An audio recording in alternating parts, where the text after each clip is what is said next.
Hello, you're welcome to Living a Full Life Forum. I'm Dr. Violet Kayom. Today we are discussing an important emotion in the human race, that is anger, and how to be balanced. You see, anger is one of those emotions that is here to stay because it has the good part of it, but it also has the bad and the ugly part of it. So it is up to you to really choose how to make it work for you or against you. And that is why we cover it. I know some of this topic we cover because we go through experiences in life and childhood traumatic experiences or coming from dysfunctional families that really put a heavy weight on us. And so there may not be so much opportunity to deal with some of these imprints that come into our souls that lead to some expressions that may not be good. So anger is healthy and normal because many times it's actually a reaction to something that is bad in the environment. And as the definition says, it is really an unpleasant emotion, of being upset or annoyed due to something that is wrong or bad in the environment. There is usually a trigger. Now, the problem comes when it is explosive, when the reaction is explosive and destructive, meaning the feeling of anger is natural and it's human and it's healthy. However, how we react to that anger is what causes the main problem. And that is why we discuss this today. So many times as we are growing up, some of us have grown up in situations where maybe you're not taught how to express your anger in appropriate ways. You're actually even taught that anger is bad, being angry is bad, and so you just suppress the feeling. And now that doesn't end up helping you at all. Now, society has a lot of injustices, and there's what I could call the good anger. You see, if you see children who are being mistreated, children on the streets, they're not having enough food and all that. There are young people who are unemployed, there is high taxation, there are women suffering a lot of violence. All that can trigger anger. And that anger can actually be good because many times it leads to reforms. There are activities that may come up because of these injustices we are seeing. And then we end up changing the society. That is the good aspect. Now the problem comes when the way we react and respond to this anger ends up destroying what is already there. Then it doesn't really make much sense. Okay. So the science behind anger, it's important for us to know this so that we are able to know the triggers, and then when it comes to managing and controlling these anger episodes you are facing, then we can look at the root cause and deal with it from there. So the part of the brain that is responsible for controlling our emotions, especially anger, fear, anxiety, is the amygdala. In the previous video, we looked at it briefly. So the amygdala is an almond-shaped part of the brain which receives triggers whenever there is something that provokes anger. And we must remember that anger is not a primary emotion. It is actually a secondary emotion. It is just like you have the tip of the iceberg. So anger is the tip of that iceberg. But below it, there is a base of so many other things that are triggering, resulting into this anger. Okay, things like pain, when you're going through pain, discouragement, disappointment, you've been ashamed or blamed. All these ones can trigger, anger. And then you respond in this other way. So when these triggers come up, the brain is able to pick, those signals. And so the amygdala responds, immediately. It's the first response. It is one of those primitive responses that is for survival. So your heart rate goes high, and then the blood pressure also goes high. You become sweaty and all that in an anger situation. And it's because so many hormones have been released, adrenaline, and cortisol and all that. And so it leads to what we call the fight or flight response. Recently, they've added the freeze response because there are some people who simply freeze when they are faced, with enormous difficulties. Yes, so when that happens, now it means that the part of the brain responsible for reasoning and judgment, which is the prefrontal cortex, ends up not being attended to as much. It becomes dysfunctional in the face of the high inputs, coming through the amygdala. So at that point, the decisions that you make are usually sporadic, they are illogical, they may be irrational. So anger results into, very many, decisions or actions or words that if you're not careful about, you may actually lead to regret. Yes. So that is why it's important that when you are angry, when the emotions are high, remember that at that point your reasoning is low. So it's important to step back, breathe in and out, and any time you give before responding or reacting will usually save you from very bad outcomes or the effects of your actions in that anger state. Okay, so there are different ways by which people express anger. There are those who are very aggressive, they'll put it out there, they'll act it out. Okay, so that is a certain category. There are others who simply suppress, and these ones most times they have grown up in families where they are not allowed to express their emotions. So they suppress it and bottle it up there. Now the problem is that it goes internal, and sometimes it can actually cause a lot of also diseases like high blood pressure and all that. Of course, even the aggression, that aggressive type of response also affects a lot of our social relations. Because if you're all out there shouting at people and throwing things, then no one will want to be close to you. Then the third category are the ones who project it. So they get angry, but because the situation they're angry at or the person they're angry at is an authoritative figure, so they cannot fight it out. So they will channel it into another direction. And so they may end up getting angry with other people around them. And so they are being rude to other people, and yet the source of anger is different. So all these are different ways by which we express anger. Now the problem is when the anger becomes explosive and destructive to our own health, to relationships around us. And that is what we are going to tackle right now.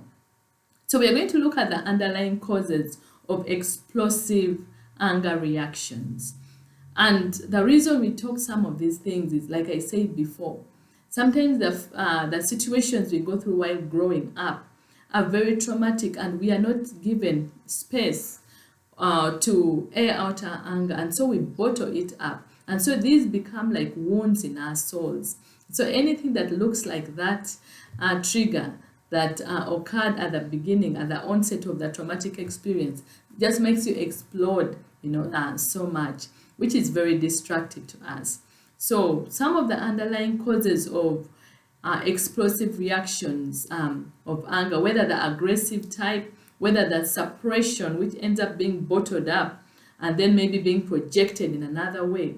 Some of these causes include, number one, okay, when you are brought up in a family setup where anger is looked at as something bad, okay, there are some situations where no one is allowed to express anger or to air off their anger views because it is considered something bad. Now that is a wrong way of looking at things, because anger is not bad. And so when we look at anger as bad, it means that the children we are bringing up will not be taught how to safely channel their anger. And there are many people in that category. So people end up suppressing, the anger, and then they bottle it up a lot. And I remember growing up, I was, one of those, because I just didn't know how to express it. So I would bottle it up. Now, when you bottle it up, you become like, some balloon. It keeps, the pressure keeps increasing until one day when it bursts. And sometimes it bursts in situations where you cannot now control it. And in situations, and people look at you like, you are really overreacting over a situation that doesn't deserve that reaction. Okay, so the upbringing where anger is looked at as something wrong, or someone is not taught how to express their anger the right way, and so they end up just suppressing and bottling, is one of the main causes of the explosive anger reactions. The other is some families have highly expressed emotions. For them, they just generally express their anger the disruptive way. So there's a lot of fighting in the home, a lot of violence in the home. And now the child grows up thinking that that is the way to express anger. So in adulthood, you find that the person just doesn't know how to control themselves because they didn't see that happening as they grew up. Okay, I remember a friend of mine who had a boyfriend who was very violent. Why? Because he always saw the mother being beaten, by the father. That was the way the father would express, his emotions. And so one day they were at a birthday party and he got cross about something and he just came and slapped her and then slapped the other friends just like that. So now those ways really break social relations, and of course the relationship did not go far. So those highly expressed emotions in families can actually imprint those wrong ways of channeling anger. There's some other physiological attributes also. Some children are born very sensitive generally, and so they tend to express a lot of anger. Sometimes it's actually because of inherited anger. There are families where anger is just a problem, just like the families where there's a lot of jealousy or pride. Pride just runs in the whole family lineage. Yeah, so there's some of those things that we are born into, and somehow mentally the genetic attributes and other things are passed on to us even without us knowing. Okay. Then, of course, when we go through childhood experiences and we do not relive them, we don't get healed from the traumatic experiences, we may have anger bottled up. Remember talking to a young man who was in my office about the situations of his family. He just felt so sad and very disgusted about his home situation because his father had abandoned him with his siblings along with their mother. So the father went off with another woman and just left them. So he is the one struggling to pay fees, and yet he has just completed his higher institution qualification. So it was so bad that he said he really thought of joining the army for one reason: to get a gun, which he would use to go and kill the father and the stepmother. Yes, so some of these childhood experiences, if they're not dealt with early, you find that they lead to so much anger. And so the level of aggression around such a person will be very high. Then there's some other stressful conditions when there is chronic stress, whether the sickness or difficult financial situations or strained relationships. You find that it imposes a lot of stress. And so someone becomes very irritable. And the moment there is extreme irritability, the threshold for anger, is also lowered. So someone easily has those outbursts. So we should remember that stressful situations can also make us quite irritable, and then we can actually act out in so much anger. Other things like inadequate sleep and maybe lack of exercises and poor diet, when we're not eating right, eating too much sugary stuff, all these ones can actually make us more prone to outbursts of anger. Yes, and so now we are going to quickly go through how to master some of these anger outbursts. So we should remember that there is what we call like the chronic anger state. There may be that underlying chronic anger state, which some people do have because of the childhood experiences they've gone through and other situations. But then there are people who don't have that chronic anger state, but they still get these bouts of anger here and there. So we'll quickly look at how to manage both. Okay, so starting with chronic anger situations, it's important to know yourself, know the situations you've gone through, know what you battle with. Personally, one of the things I battled with a lot was anger. Okay, I can't say that I am already on top of the game, but I have moved a long way.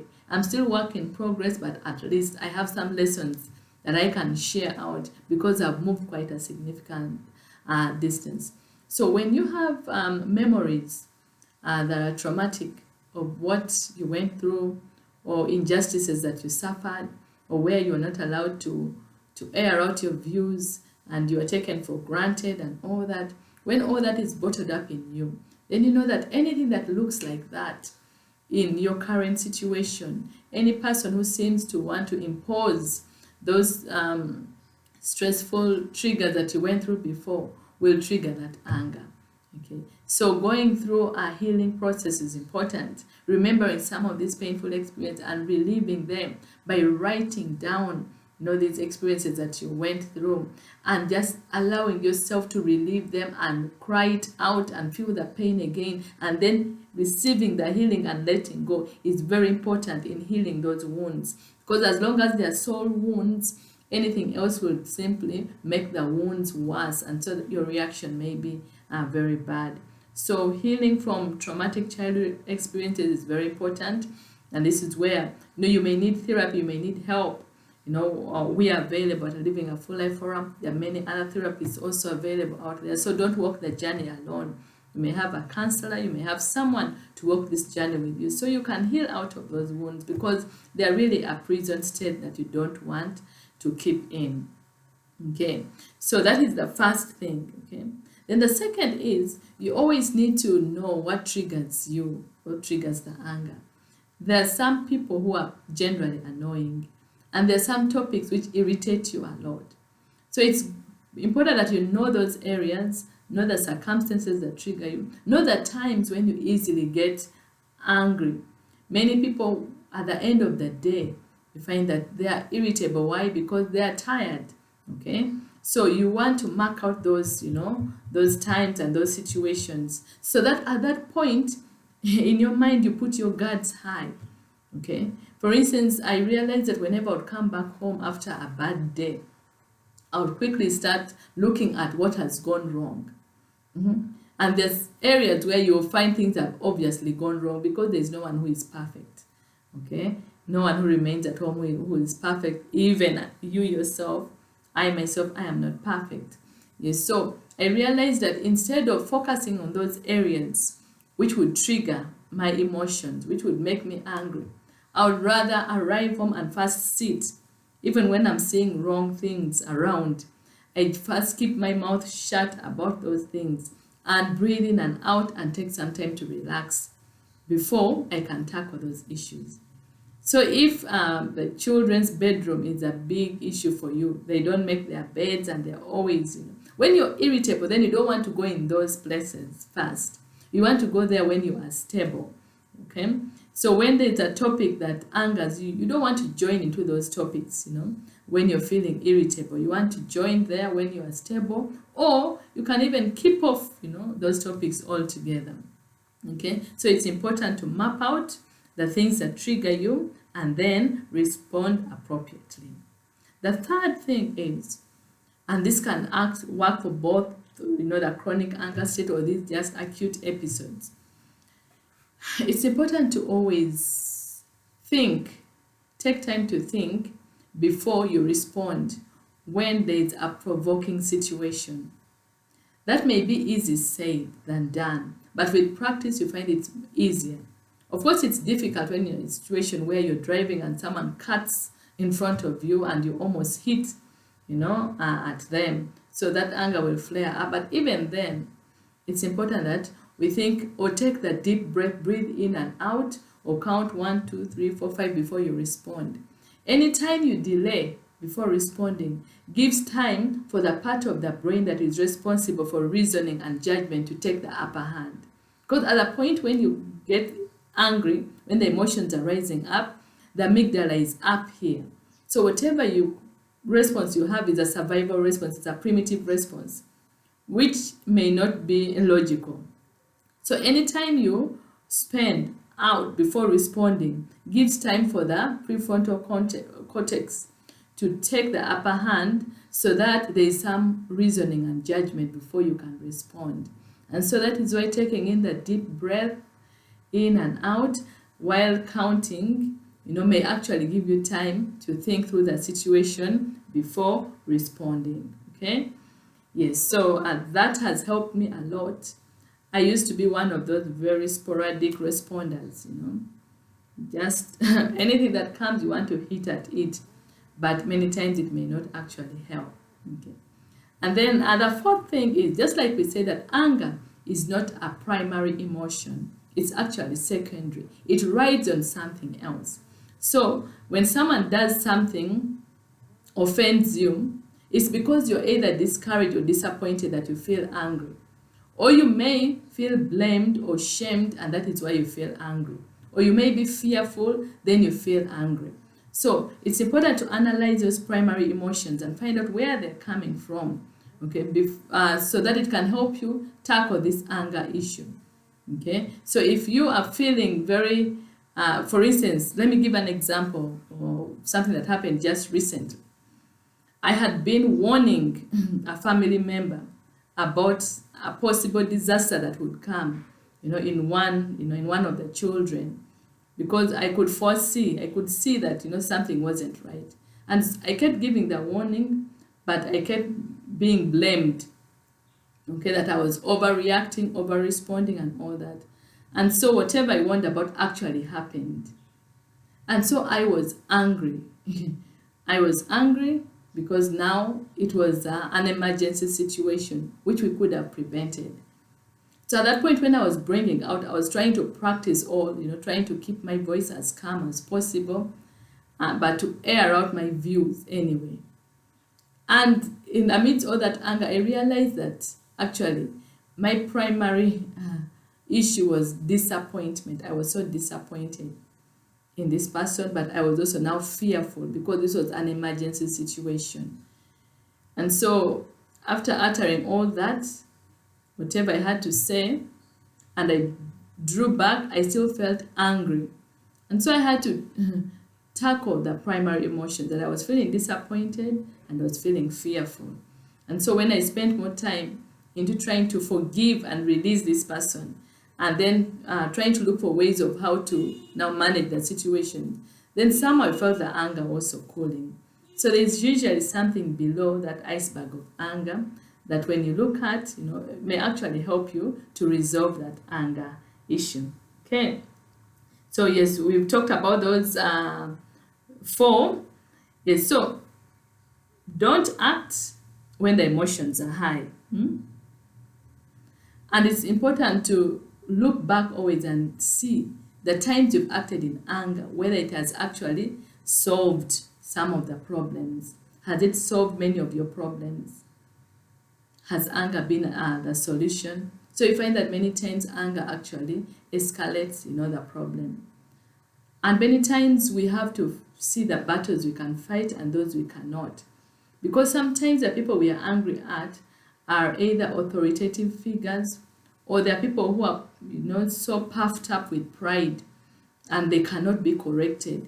So we need to choose the battles that we fight. So you may have to deal with the anger in different ways. There's one you can confront in a positive way, but there are others where you may not be able to confront at that point. And so you have to come back to yourself and look for ways of how to channel this anger in an appropriate way. And some of the ways is to look at that primary, cause, the primary cause of that anger, and deal with it at that level. And then when you are more stable, you should be able to bring up this matter, if possible, to the concerned party. It's always important to discuss this matter, because the moment we allow anger to keep building up and getting puffed up, before we know it may actually explode into situations that may be way beyond us. Yes, so anger is a natural emotion. It is normal. There is the good part of it, which can help us actually escape, harmful situations. It can help us, solve problems in our society, around us, some injustices. But when it is not well controlled, it can actually lead to very disastrous effects, including breakage of relationships and affecting our own health. So I hope with this, you've been able to learn some few tips. It is a huge topic, and so today I've simply glossed over it. And I know we will be able to tackle specifics of this anger, including the trigger aspects, and then the different techniques, for management, especially at that point when you're really highly aroused, when you're in an irritable state. Some things else that we have to remember is that make sure when you're irritable, find out why you're irritable and get enough sleep. Sometimes it may be lack of sleep. Make sure you do some exercises. Take time out at that point when the emotions are high. Walk out of the room and breathe in and out. Okay, by the time you come back, you may be more cool and more sane to discuss in a meaningful way. Let's eat right, eat lots of fruits, vegetables, take plenty of water, keep well hydrated, and let's keep positive with life. Let's keep positive with life. Let's choose the battles we fight. Let's not just waste our blows on battles which may not even benefit us or which we may never win. because there are some people who are just immovable. So the best thing is just to put your guards high and not to fight in those areas, but try to improve yourself. Thank you so much for listening. I hope you've learned something, and please do share our YouTube channel, comment. We really love your comments, and we would love to hear from you. And in case you need someone to walk the journey with you, please do contact us. We are very much available. Thank you for being part of Living a Full Life Forum.